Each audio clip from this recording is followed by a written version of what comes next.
Assalamualaikum, nama saya Brian Aurelius dengan NIM 24540 675 TK 60039 dan pada hari ini saya akan membahas mengenai studi provenance.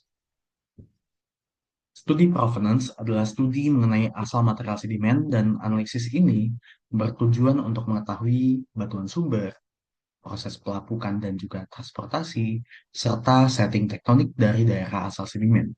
Dan data untuk analisis provenance dapat diperoleh melalui analisis petrografi saintifis dan juga point counting.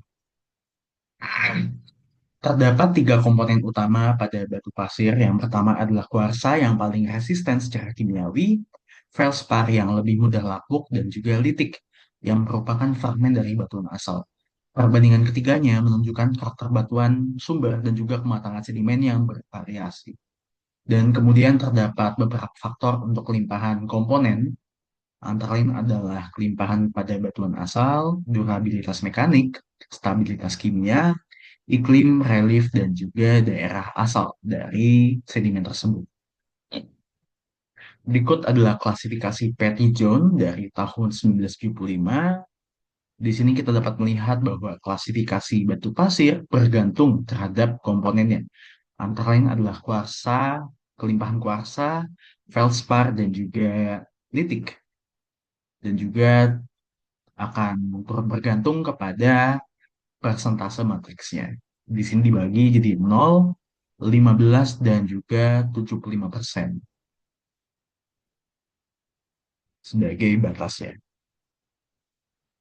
Dan kemudian untuk interpretasi setting tektonik, umumnya kita menggunakan triangle diagram yang dicetuskan oleh Dickinson dan Susek pada tahun 1979.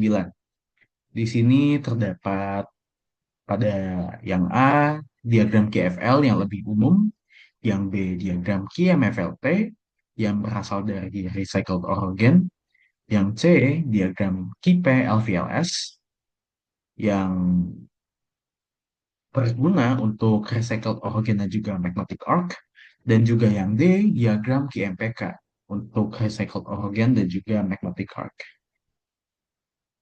Kemudian tipe tatanan tektonik asal batu pasir menurut Dickinson dan Susek dibagi menjadi tiga, yaitu continental block yang merupakan suatu blok kontinen yang lebih stabil yang dibagi menjadi keraton interior dan juga uplifted basement, kemudian magmatic arc atau busur magma yang dibagi menjadi undissected arc dan juga dissected arc, dan juga recycled orogen atau pegunungan tua yang mengalami daur ulang yang dibagi menjadi subduction complex, recycled orogen, dan juga foreland uplift.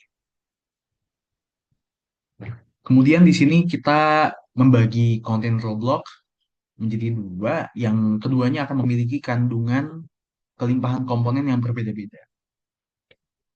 Umumnya keraton interior akan lebih kaya akan kuarsa, sedikit kandungan feldspar, di mana feldspar itu dominan potasium di sini, dan juga akan mengandung sedikit fragmentitik.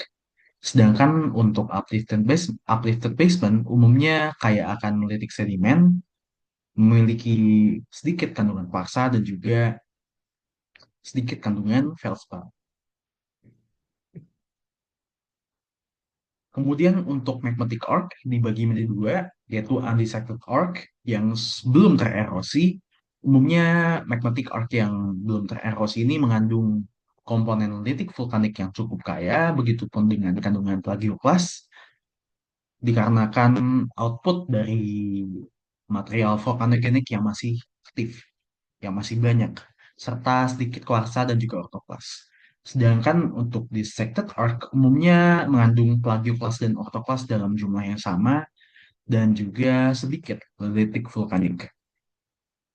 Kemudian recycled orogen dibagi menjadi tiga, yaitu foreign uplift yang mengandung kuarsa yang cukup melimpah dan juga sedikit feldspar, collision orogen yang akan mengandung rijang, kuarsa, feldspar, serta fragmen sedimen, di mana collision orogen disebabkan oleh proses kolisi dari dua kerak benua dan juga terdapat subduction complex atau kompleks subduksi yang kaya akan rijang dan mengandung sedikit kandungan kuarsa.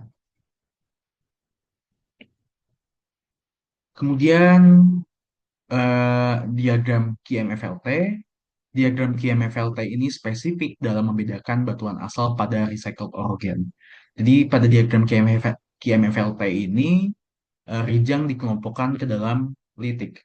Sedangkan sebelumnya pada diagram GFL, Rijang masih dikelompokkan ke dalam kuarsa. Kemudian di sini umumnya Rijang melimpah pada subduction kompleks atau kompleks subduksi, sedangkan untuk Forlan uplift umumnya memiliki kuarsa yang melimpah. Kemudian diagram KIPE LVLS. Jadi untuk diagram ini membagi litik menjadi litik vulkanik dan juga litik sedimen. Di mana diagram KIPE LVLS ini berguna untuk eh, wilayah magmatic arc, collision orogen, dan juga subduction complex. Dikarenakan collision orogen umumnya memiliki kandungan litik sedimen yang cukup melimpah, kemudian magmatic arc umumnya memiliki kandungan litik vulkanik yang melimpah dikarenakan output dari vulkanisme dan juga subduction kompleks umumnya memiliki kandungan rejang yang melimpah dikarenakan naiknya kerak samudra di atas kerak benua, di mana kerak samudra ini membawa juga material-material sedimen biogenik seperti rejang. Kemudian untuk diagram QMPK, pada diagram ini kita menggunakan kuarsa monokristalin dan juga feldspar dibagi menjadi plagioklas atau P dan juga K-feldspar atau K. Kemudian kandungan kuarsa monokristalin yang tinggi umumnya mengindikasikan semakin tingginya kedewasaan pada eh, batuan sedimen, terutama pada provenance continental block. Dan juga kandungan K-feldspar yang melimpah mengindikasikan bahwa rasio sumber batuan plutonik terhadap vulkanik meningkat. Jadi untuk di sini kandungan feldspar yang meningkat umumnya akan memperlihatkan juga bahwa rasio batuan plutonik terhadap vulkaniknya akan meningkat. Demikian untuk presentasi pada hari ini. Semoga presentasi ini berguna untuk membantu memahami mengenai studi provenance. Terima kasih.